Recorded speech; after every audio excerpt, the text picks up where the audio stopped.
The caravan of disloyalty.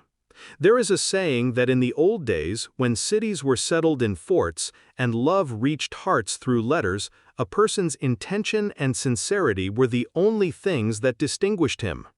It was at that time that a girl named Qandeel saw the biggest dream of her life. Qandeel was the daughter of a village chief, but she was different from everyone else in her softness and simplicity of heart.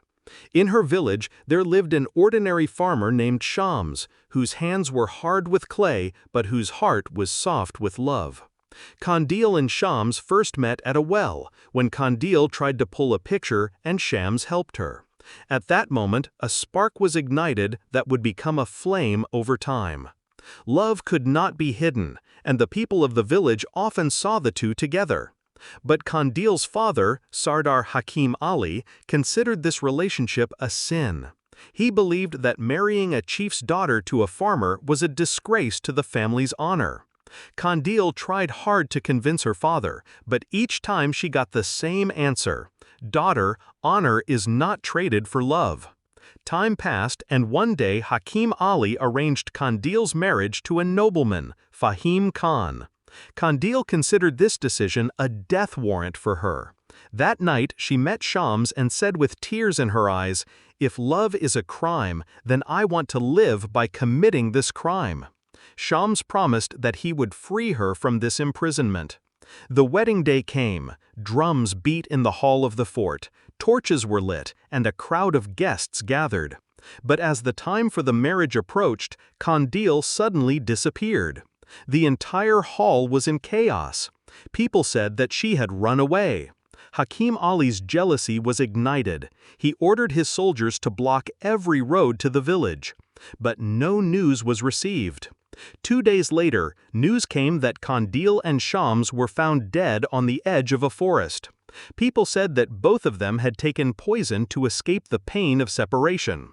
But no one knew the real truth.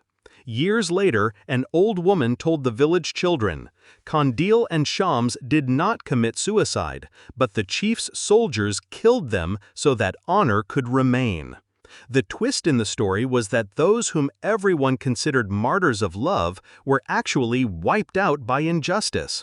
The graves of Qandeel and Shams are still there on the side of the dirt road in that village, and when people pass by, they say, "Love is not erased. It is only sacrificed."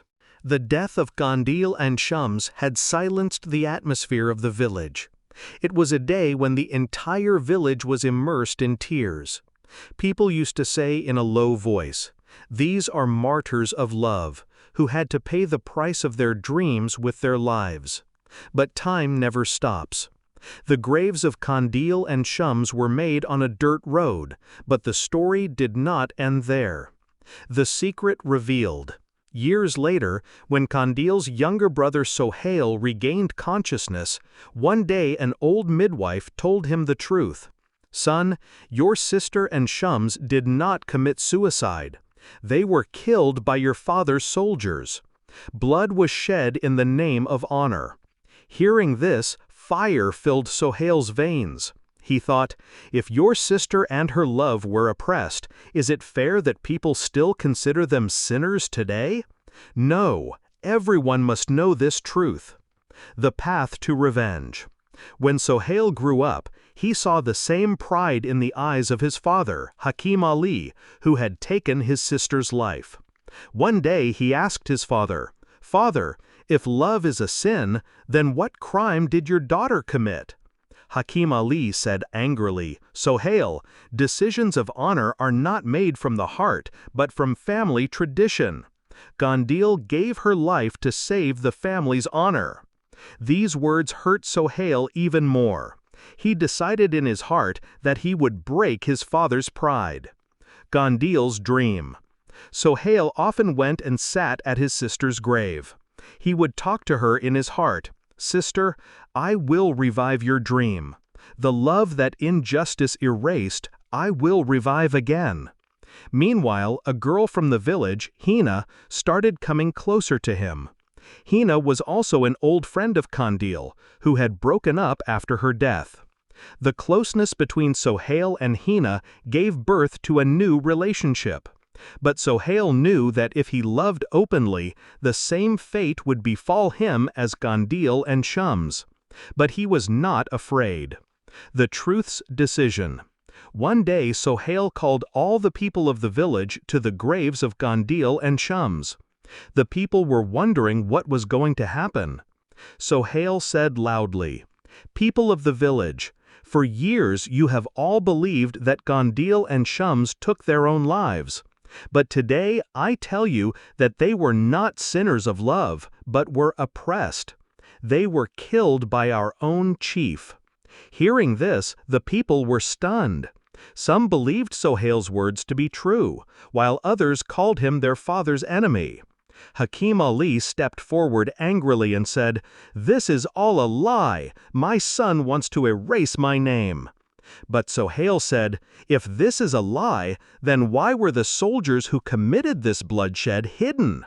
If this is a lie, why have you not visited the graves of Qandeel and Shams till today?" The people were speechless.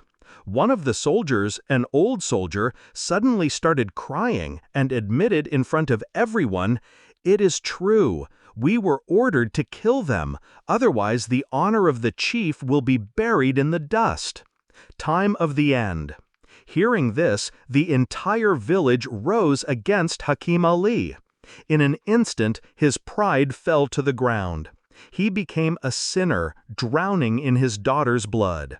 Hakim Ali looked at Sohail, and for the first time, regret flashed in his eyes. "Son, I committed the blood of my own daughter to save my honor. I wish I had listened to my heart at that time." But now, time had passed. A few days later, Hakim Ali fell ill and passed away. A new beginning. Sohail took over the leadership of the village after his father's death. He declared, "Now this village will not take anyone's life in the name of honor. Love will not be called a crime here." The people applauded and supported Sohail. A large lamp was lit on the graves of Qandeel and Shams, which became a symbol of the light of love. Sohail and Hina were also married there, near the graves of Qandeel and Shams, so that everyone would remember that this is a relationship born of the sacrifice of love. Thus, the caravan of disloyalty ended where a new caravan began. Now the village began to consider love not a sin, but a prayer. Qandeel and Shams may have disappeared, but their love remained alive.